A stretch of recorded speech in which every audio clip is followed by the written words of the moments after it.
श्री शिवाय नमस्तुभ्यम। हर हर महादेव। महाराष्ट्र के अकोला में गुरुजी द्वारा वाची जा रही श्री स्वामी समर्थ शिव महापुराण कथा के पहले दिन की कथा आज पूर्ण हो चुकी है। ये कथा 5 मई से 11 मई तक दोपहर में 1 बजे से 4 बजे तक चलने वाली है। आज की कथा में गुरुजी ने जो उपाय पत्र उपयोगी जानकारी दी है, सभी की जानकारी हम आपको इस वीडियो के माध्यम से देंगे। किसी कारणवश यदि आपने आज की कथा नहीं सुनी है तो पूरी कथा का रास्ता तो आपको इस छोटे से वीडियो से प्राप्त हो जाएगा। तो बढ़ते हैं आज की कथा की पहली जानकारी की ओर। समर्थ का मतलब होता है सामर्थ्यवान, अर्थात जिसके पास किसी चीज़ की कमी ना हो वही समर्थ है।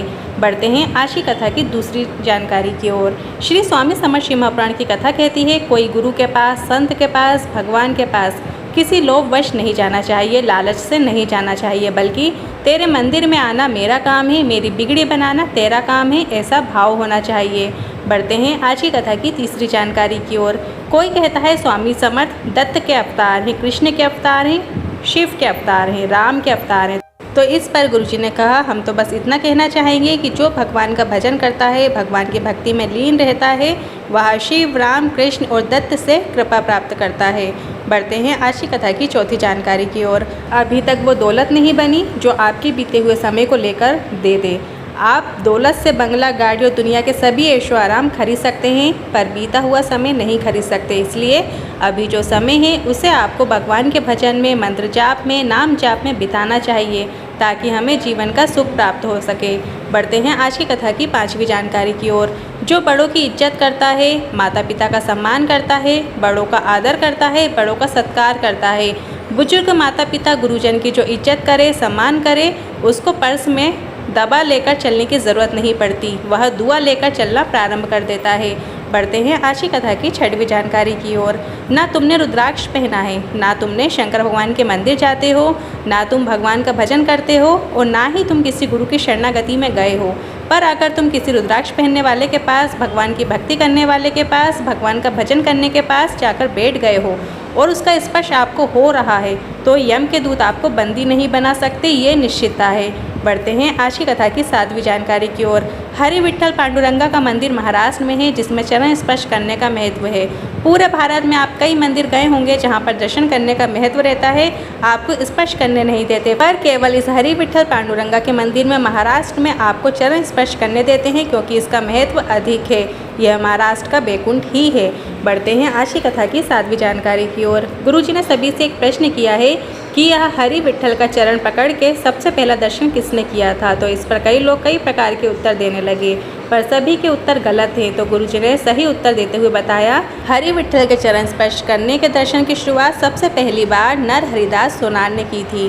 बढ़ते हैं आज की कथा की 8वीं जानकारी की ओर। गुरुजी ने एक नए उपाय की जानकारी देते हुए कहा कि ऐसे बेटा बेटी जिनका मंगल विवाह नहीं हो रहा है और आप चाहते हो कि अच्छा रिश्ता मिले, ऐसा घर मिले जहाँ पर लोग हमारा आदर करें, सत्कार करें, तो आपको ये उपाय करना है। शिव महापुराण की कथा कहती है, एक बेलपत्र और एक दूर्वा आपको नंदीश्वर को स्पर्श कराकर, मतलब नंदी को स्पर्श कराकर, शिवलिंग की जलाधारी को स्पर्श कराकर शिवलिंग के ऊपर अर्पित कर देना है। यह उपाय विशेष उपाय है, जिसे सिर्फ आपको सोमवार की अष्टमी के दिन करना होता है। इस प्रकार से जो वर की प्राप्ति होती है या वधू की प्राप्ति होती है, वह श्रेष्ठ होती है, आपका आदर करने वाली होती है। बात कभी भी तलाक तक नहीं पहुंच सकती, जीवन में सुख शांति देखने को मिलती है। बढ़ते हैं आज की कथा की 9वीं जानकारी की ओर। भगवान शिव की आराधना का दिन होता सोमवार की अष्टमी। जिस दिन शिव और शक्ति का मिलन हुआ था, वह दिन है सोमवार की अष्टमी। बढ़ते हैं आज की कथा की 10वीं जानकारी की ओर। हम राम का दर्शन करेंगे तो राम का दर्शन का फल हमें मिलेगा, हम कृष्ण के दर्शन करेंगे तो कृष्ण के दर्शन का फल हमें मिलेगा, और यदि हम देवी के दर्शन करेंगे तो देवी के दर्शन का फल हमें मिलेगा। और हरि विठ्ठल के चरण स्पर्श करने से हरि और हर दोनों के दर्शन का फल प्राप्त होता है, मतलब भगवान हरि और शंकर भगवान दोनों के दर्शन का फल प्राप्त हो जाता है।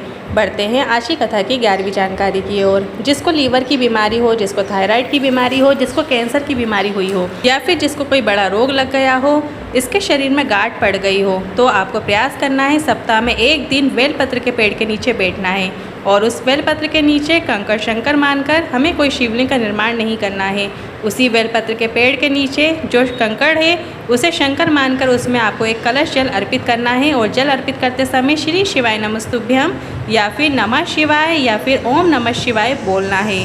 बढ़ते हैं आज की कथा की 13वीं जानकारी की ओर।